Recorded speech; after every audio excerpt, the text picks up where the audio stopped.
एक बार फिर आपका स्वागत है, अभिनंदन है आपके अपने YouTube channel Aryan institute Allahabad में।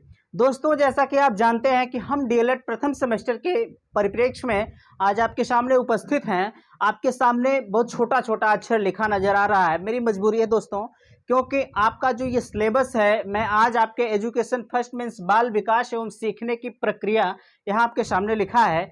ये आपके डीएलएड प्रथम सेमेस्टर का सिलेबस है। उसी सिलेबस को लेकर आज यहाँ उपस्थित हूँ। अभी भी इस पूरे मेरे व्हाइट बोर्ड पर आपका सिलेबस नहीं आया है। अभी जो आगे हमारा सिलेबस बचा हुआ है, मैं लिखूंगा नहीं, यहाँ बगल में स्क्रीनशॉट आपके लगा दूंगा, वहाँ से आप देख लीजिएगा। बट मैं अभी देख के यहाँ से आपके सामने डिस्कस कर देता हूँ।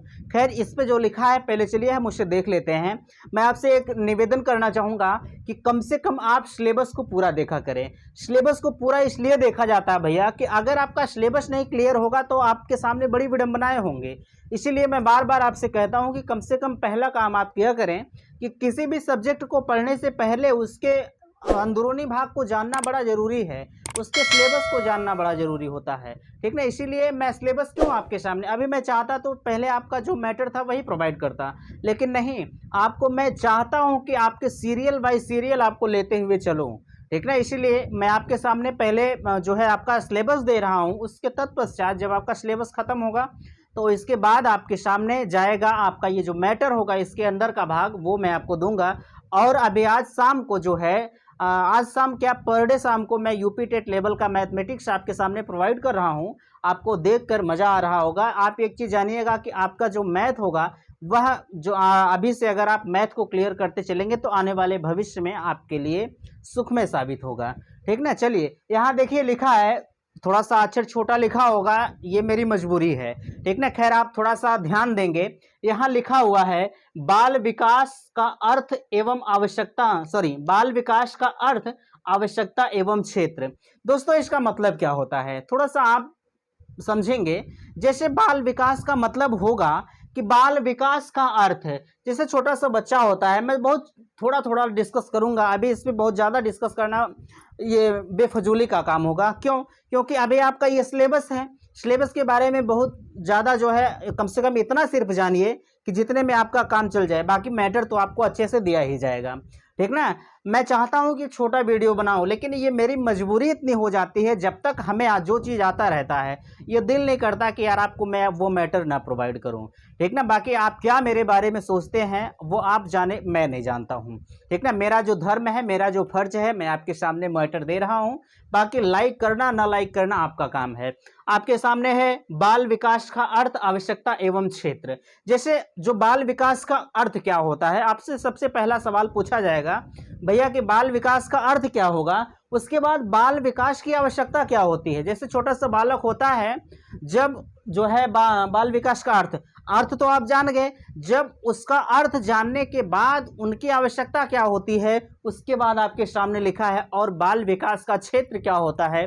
सबसे पहले ये आपको जानना होगा। अब बाल विकास क्या होता है, अब इसका आप विस्तार से अगर देखना चाहेंगे तो आप मेरे चैनल को सब्सक्राइब करें और जो है बेल आइकन को जरूर दबाएं, ताकि मेरी हर नई आने वाली वीडियो आपके सामने सबसे पहले पहुंचे।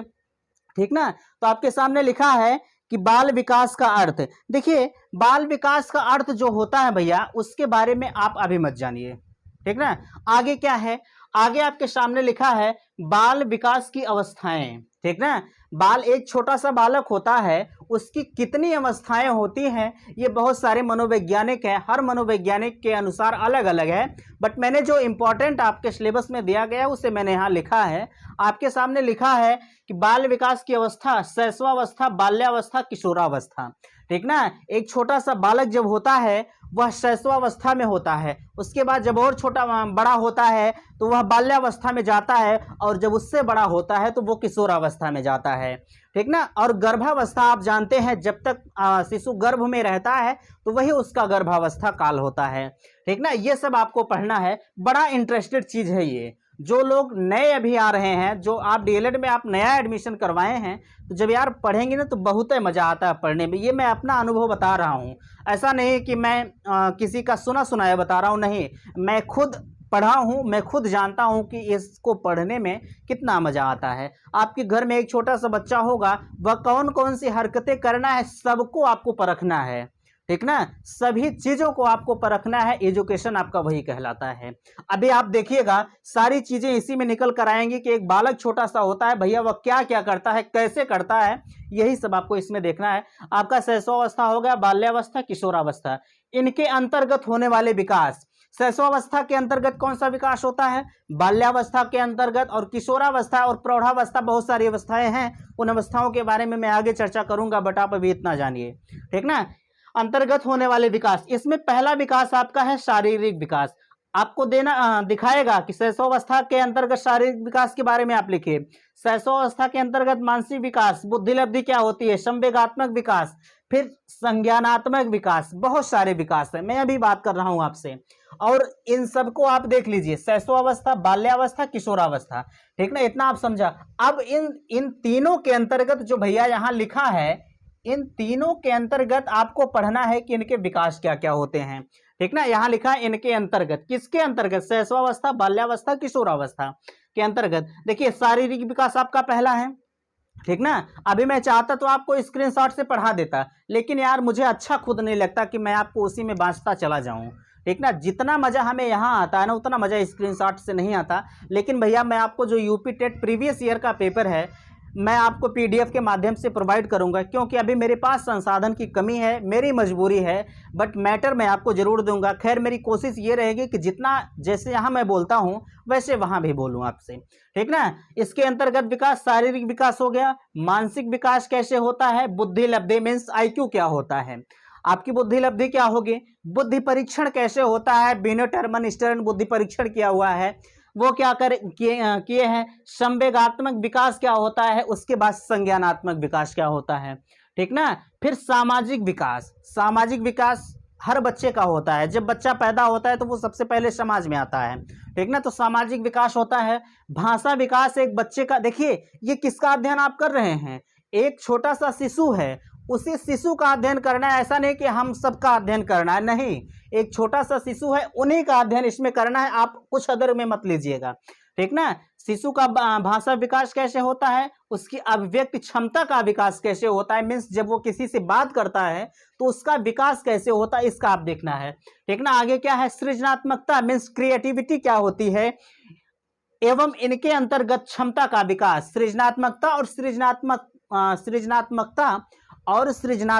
के अंतर्गत क्षमता का विकास कैसे होता है। उसके बाद आगे पर्सनालिटी डेवलपमेंट मीन्स व्यक्तित्व का विकास क्या होता है, और व्यक्तित्व के विकास के अंतर्गत आपको व्यक्तित्व के विकास का अर्थ पढ़ना, देखिए यहाँ है। उसके बाद इसके प्रकार पढ़ना है, और इनके प्रकार के अंतर्गत मैंने यहाँ लिख दिया है आपकी जानकारी के लिए, भैया अंतर्मुखी होते हैं और उभयमुखी होते हैं, उसके बाद बहिर्मुखी होते हैं, ठीक ना। एक छोटा सा बालक होता है, बालक क्या हम ही आप हैं, बट आप बालक को ही समझिए।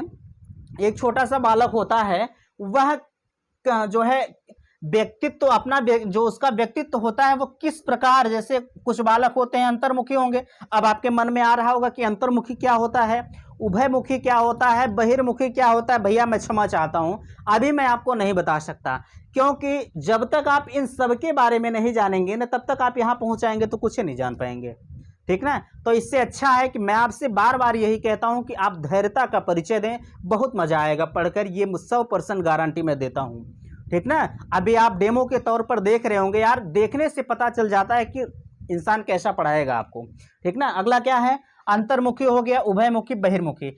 आगे क्या है, व्यक्तित्व परीक्षण के तरीके, हमारा और आपका परीक्षण भी होता है, ठीक ना, उसके तरीके क्या है, और समायोजन के उपाय, आप समायोजन कैसे करते हैं उसका उपाय आपको ढूंढना होगा। वैयक्तिक विभिन्नता क्या होती है, ठीक, ये तो उसी में आ गया। आगे क्या है, कारक एवं महत्व, देखिए क्षमा चाहते हैं थोड़ी सी गलती हुई, व्यक्तित्व भिन्नता जो है, वैयक्तिक भिन्नता का अर्थ है, उसके बाद कारक एवं महत्व, ठीक ना, इनके महत्व आपको क्या देखना होगा। उसके बाद आता है कल्पना मीन्स थिंकिंग क्या होती है, चिंतन एवं तर्क का विकास क्या होता है। कल्पना आपको एक चैप्टर पढ़ना होगा, छोटा सा है। उसके बाद चिंतन आपको पढ़ना होगा, और लास्ट में पढ़ना होगा तर्क का विकास कैसे होता है, तो इसको हम तर्कड़ा भी कह सकते हैं।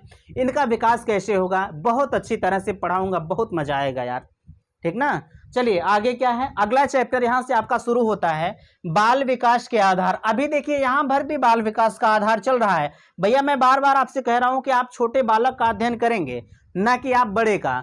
जितना आप छोटे बालक को परख ले जाएंगे, आने वाला वक्त आपका उतना सुखमय होगा। मीन्स आपको साइकोलॉजी दोबारा पढ़ने की जरूरत नहीं पड़ेगी। इसीलिए मैं कहता हूं कि आप जो भी यहाँ पढ़ें ध्यान से पढ़ें, एक नोट्स बनाए। मैं नोट्स आपको देने का प्रयास करूंगा, यही मेरी गारंटी है, ठीक ना। 100% ये 100% के साथ मैं कह सकता हूं कि आपको मैं 100% इतनी अच्छी नोट्स दूंगा ना कि जब आप पढ़ेंगे तो बड़ा मजा आएगा, ठीक ना। चलिए अगला क्या है, बाल विकास के आधार एवं उनको प्रभावित करने वाले कारक।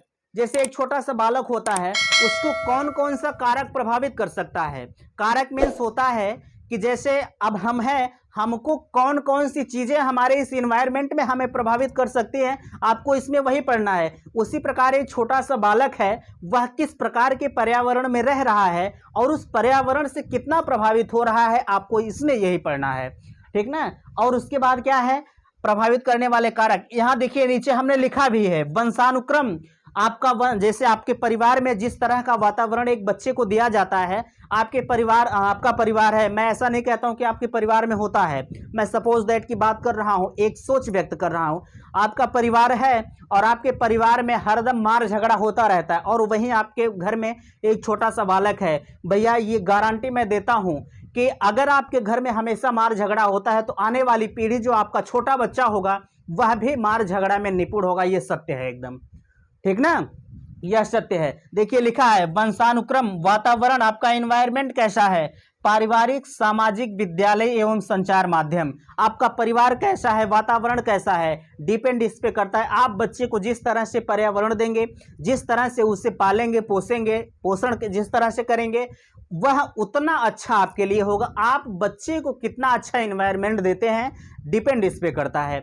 आप एनवायरनमेंट अच्छा दे रहे हैं तो बालक आपका अच्छा होगा, और अगर आप उसकी संगति गलत दे रहे हैं तो बालक आपका बुरा होगा, ठीक ना। इसलिए आप अपने बच्चे को जितना अच्छा सा पालन पोषण कर सके, जितने अच्छे से एनवायरनमेंट में रख सकें, कोशिश यही करिएगा। अगला क्या है, अधिगम। अधिगम मीन्स होता है सीखना, ठीक ना, हमने ब्रैकेट में लिख भी दिया है। अधिगम क्या होता है, जैसे अभी आप यहाँ सीख रहे हैं, सीखने का तात्पर्य यहाँ से आप अधिगम प्राप्त कर रहे हैं, ठीक ना। आप यहाँ अधिगम प्राप्त कर रहे हैं, ये जान लीजिए। अधिगम मीन्स सीखना होता है, और इसका अर्थ क्या होता है ये आपको जानना है। फिर आगे क्या है, अधिगम जो सीखना होता है, इसके सिद्धांत क्या क्या है उसको आपको पढ़ना है। देखिए नीचे यहाँ तक हमने डॉट डॉट दिया है, इसका मतलब अधिगम का अर्थ क्या होगा।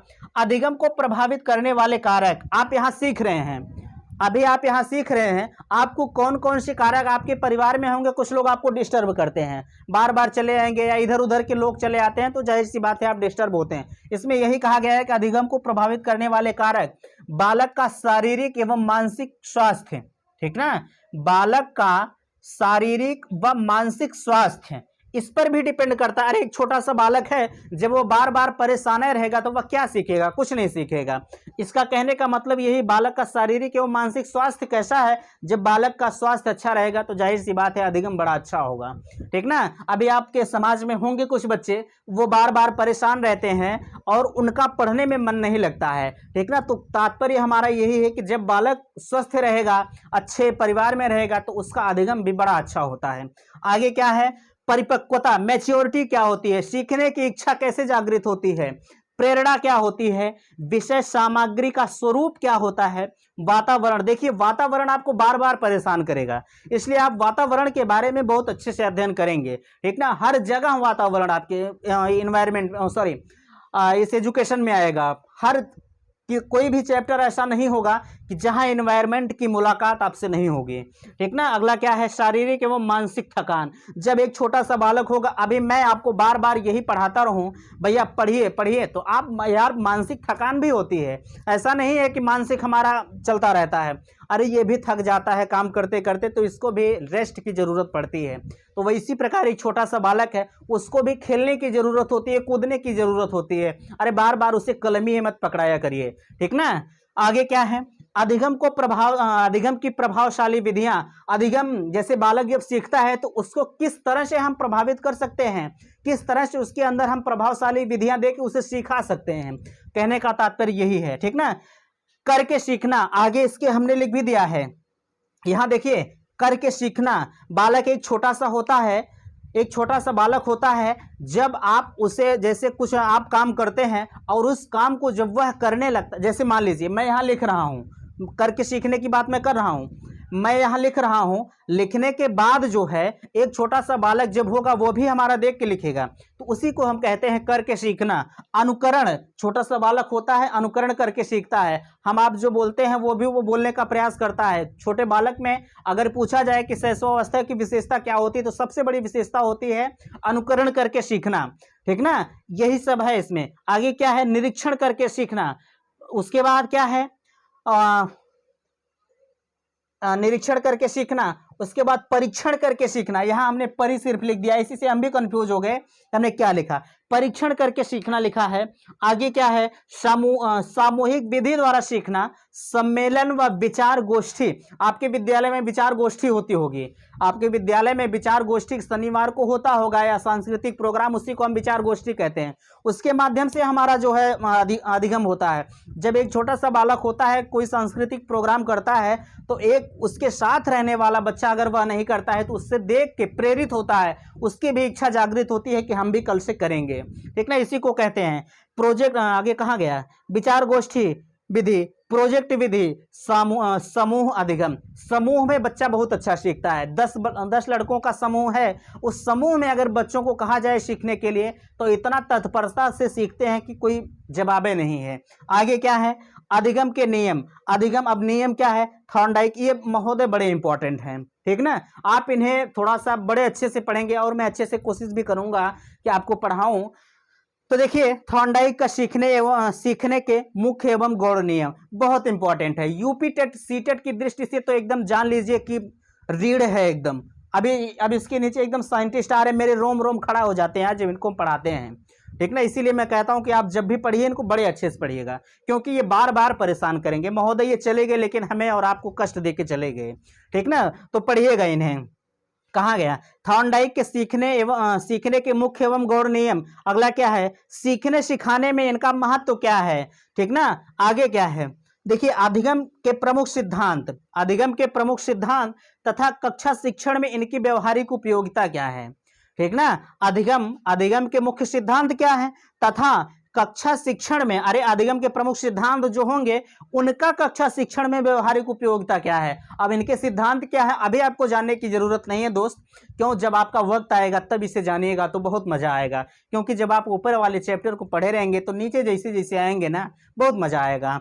गारंटी देता हूं, ये जान लीजिए। मैं गारंटी बार बार क्यों कह रहा हूं, क्योंकि यार मैं पढ़ाऊंगा ऐसा ना कि आपको मजा आएगा, ये सत्य है एकदम, ठीक ना। डेमो के तौर पर आप देखना चाहते हैं तो आप किसी भी क्लास को मेरे देख सकते हैं, बट मेरा जो पहला और दूसरा चौथा वीडियो पड़ा उसमें थोड़ी सी मेरे अंदर कमियां थी।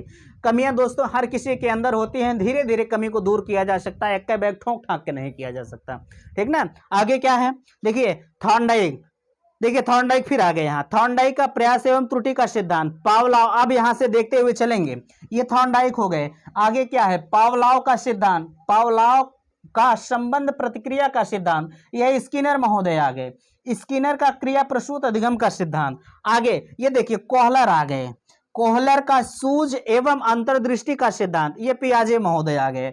इन सबको जितने लोगों को हम कह रहा हूं ना कि बड़े अच्छे से पढ़िएगा भैया, ये जान लीजिए, क्योंकि अगर इन्हें नहीं पढ़ेंगे ना तो आने वाला समय बड़ा दुखमय होगा। क्योंकि इनसे आपके टेट में अगर 30 क्वेश्चन होता है ना तो कम से कम 15 क्वेश्चन इन्हीं से आते हैं, ये जान लीजिएगा। कहाँ गए प्याजे महोदय, ये देखिए वाइगोत्स्की कहीं कहीं लिखा जाता है, कहीं कहीं वाइगोत्स्की लिखा होता है, इनको भी आप ध्यान से पढ़ेंगे। अब आगे है ब्रूनर का सिद्धांत, ठीक ना, ब्रूनर का सिद्धांत, इन सभी को आप बड़े अच्छे से पढ़िएगा। किसको, थॉर्नडाइक को, पावलाव को, स्किनर को, आगे कोहलर को, प्याजे को, वाइगोत्स्की, ब्रूनर, ठीक ना। इन सभी को और भी मनोवैज्ञानिक हैं जितने भी इसमें आएंगे मैं तो पढ़ाऊंगा, लेकिन खास कर इनकी चर्चा जितने लोगों की हमने किया है इनको आप बड़े ध्यान से पढ़िएगा भैया, रिक्वेस्ट है आपसे। नहीं तो आप कहेंगे सर आप बताए नहीं। दोस्त मैं आपको हर बात बताता हूं, कुछ नहीं छोड़ता हूं, लेकिन आप वीडियो को लाइक नहीं करते, बहुत दुख होता है, यही जान लीजिए। आगे क्या है, ब्रूनर का सिद्धांत और सीखने का वक्र, अर्थ एवं प्रकार। सीखने का वक्र जो होता है,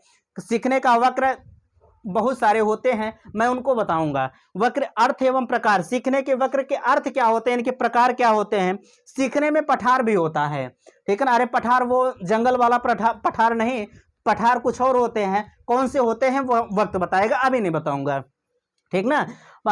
पठार, अर्थ एवं और कारण, निराकरण, सीखने के पठार में जो आ जाते हैं उनका हम निराकरण कैसे करेंगे। सीखने का स्थानांतरण क्या होता है, मीन्स ट्रांसफर क्या होता है, स्थानांतरण इसी को कहते हैं। सीखने का अर्थ, सॉरी, सीखने का स्थानांतरण, अर्थ, प्रकार, ठीक ना, इसको आपको जानने की जरूरत है। सिद्धांत एवं सीखने सिखाने में स्थानांतरण का महत्व क्या होता है, इन सभी को आपको जानने की जरूरत है। तो ये रहा दोस्तों, अभी आपके सामने बचा हुआ हमारा क्या, अभी इसके आगे भी बचा हुआ है हमारा चैप्टर, तो चलिए मैं उसे बताता हूं। मैंने आपसे कहा कि मैं इसका स्क्रीनशॉट आपके सामने दूंगा, ये जो यहां अब मैं बोलने जा रहा हूं, मैं यहां लिखूंगा नहीं, उसी तरफ स्क्रीनशॉट लगाऊंगा, आप वहां से पढ़ लीजिएगा, बट मैं आपको बताने का प्रयास कर रहा हूं, थोड़ा सा आप ध्यान देंगे। देखिए, सबसे पहला है अभिप्रेरणा, सबसे पहला है, इसके आगे है, आप नोट करना चाहेंगे तो इसका स्क्रीनशॉट लीजिए फटाक से, और मैं बताता हुआ चलूंगा। उम्मीद करते हैं कि आप स्क्रीनशॉट ले लिए होंगे। देखिए, इसके आगे जो है, यहां से नीचे आप लिखेंगे, उसके नीचे है अभिप्रेरणा। अभिप्रेरणा के अर्थ एवं प्रकार, अभिप्रेरणा के अर्थ क्या होते हैं, प्रकार क्या होते हैं, महत्व क्या होते हैं, उसको आपकी जरूरत है पढ़ने की। उसमें अभिप्रेरणा में, अभिप्रेरणा की कुछ विधियां हैं, जैसे रुचियां, जब आपकी रुचि होगी तभी आप प्रेरित भी होंगे। रुचियां, सफलता, प्रतिद्वंदिता, सामूहिक कार्य, ठीक ना, सामूहिक कार्य, प्रशंसा, पुरस्कार। आप ध्यान से सुनते हुए चलेंगे, मैं यहां लिखा नहीं हूं इसलिए आपको मजा नहीं आएगा पढ़ने में, बट ध्यान से देखते हुए चलेंगे, लिखते हुए चलेंगे, ठीक ना।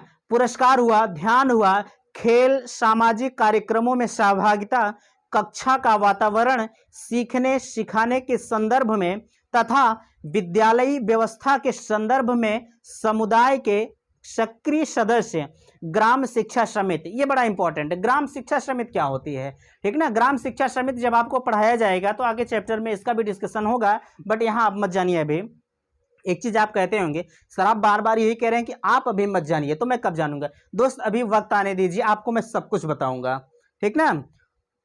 आगे क्या है, समितियां, विद्यालय प्रबंध समिति होती है, प्राइमरी विद्यालय होता है उसकी भी कुछ प्रबंध समितियां होती है, उसके बारे में भी जैसे एसएमसी मीटिंग वगैरह होती है, उन सब के बारे में आपको बताया जाएगा। आगे क्या है, अन्य प्रकार के विद्यालय समितियों का सदस्यों का अभिप्रेरण, ठीक ना, अभिप्रेरण है, तो इन सब के बारे में आपको जानना है। आगे क्या है कि आपको ध्यान के बारे में पढ़ना। जब आप ध्यान, अगर आपका ध्यान यहाँ होगा ना तो बड़ा अच्छा से समझ में आएगा, जान लीजिएगा। अगर ध्यान कहीं और होगा, मोबाइल यहाँ खुली होगी ना, तो कुछ नहीं आएगा, ये जान लीजिएगा। ध्यान, ध्यान के अर्थ के बारे में पढ़ना है, प्रकार पढ़ना है, ध्यान को प्रभावित करने वाले कारक एवं बच्चों का ध्यान केंद्रित करने के उपाय। आपके घर में छोटा सा बच्चा होगा, उसका ध्यान कैसे हम केंद्रित करेंगे, उसको भी आपको यहाँ पढ़ने की जरूरत है, ठीक ना। आगे क्या है, रुचि, रुचि का अर्थ हमने अभी यहां कहा गया आपका, एक मिनट देखते हैं। देखिए इसी में कहीं रुचि वगैरह दी गई है, दिखाई नहीं दे रहा है। यहां देखिए, कल्पना, चिंतन, तर्क, ये सब आपको मैंने बताया, बट अभी यहां देखिए रुचि को आपको पढ़ना है। रुचि, अर्थ तथा बच्चों की रुचि का परीक्षण कैसे करेंगे, इनमें रुचि उत्पन्न करने की विधियां, एक छोटा सा बालक होगा उनमें हम कैसे रुचि उत्पन्न करेंगे, ये भी आपको जानने की जरूरत है। हालांकि आप अगर जो है आपके घर में बच्चा होगा तो आप जानते होंगे कि एक बच्चे के अंदर रुचि कैसे उत्पन्न होती है, ठीक ना। फिर अगला क्या है, अधिगम में रुचि का महत्व क्या होता है, बच्चे के अधिगम में रुचि कितनी महत्वपूर्ण है, ये उस पर डिपेंड करता है। ध्यान एवं रुचि का संबंध क्या होता है, आपको ये पढ़ने की जरूरत है। अगला क्या है, स्मृति, स्मृति क्या होती है, स्मृति का अर्थ हो, स्मृति का अर्थ क्या होता है, प्रकार क्या होता है, अच्छी स्मृति को प्रभावित करने वाले कारक कौन कौन से होते हैं, इसको आपके पढ़ने की जरूरत है। अगला क्या है, विस्मरण। अब स्मृति तो आपने पढ़ लिया, आपको विस्मरण भी पढ़ना है। विस्मरण का अर्थ क्या होता है, आगे कारण एवं महत्व, विस्मरण का कारण आपको पढ़ना है और इसके महत्व क्या होते हैं, इसको पढ़ने की यहाँ आपको जरूरत है, ठीक ना। लास्ट में आता है स्टैटिक्स मीन सांख्यिकी। सांख्यिकी आपका थोड़ा सा मैथमेटिकल पोर्शन है, बट इसकी भी जरूरत आपको है तो आपकी पढ़ाया जाएगा। देखिए सांख्यिकी में क्या है, अर्थ, महत्व एवं आंकड़ों का रेखा चित्रीय निरूपण। फिर आपका है माध्य माध्यिका बहुलक, ये तो आपको रटा दूंगा, माध्य माध्यिका बहुलक मैथमेटिक्स का पोर्शन है, बहुत मजा आएगा पढ़ने में, उम्मीद है, ठीक ना। तो ये रहा आज आपका वीडियो। अभी जो लास्ट में इसके आगे बचा है मैं स्क्रीनशॉट इधर लगाऊंगा, आप देख लीजिएगा। अगर आपको वीडियो पसंद आया है तो वीडियो को लाइक जरूर कीजिएगा, क्योंकि यार अगर हम आपके लिए मेहनत कर रहे हैं, आपको पता है कि इस समय दुर्गा पूजा चल रहा है, ये वीडियो आपको रात में बनाया जा रहा है, ठीक ना। इसीलिए कहता हूं कि अगर आपके सामने मैं परफॉर्मेंस अच्छा कर रहा हूं तो भैया आपसे रिक्वेस्ट है, आप भी कम से कम वीडियो को लाइक जरूर किया करें, क्योंकि आपके एक लाइक से हमारा मोटिवेशन होता है, ठीक ना। तो थैंक्स, धन्यवाद।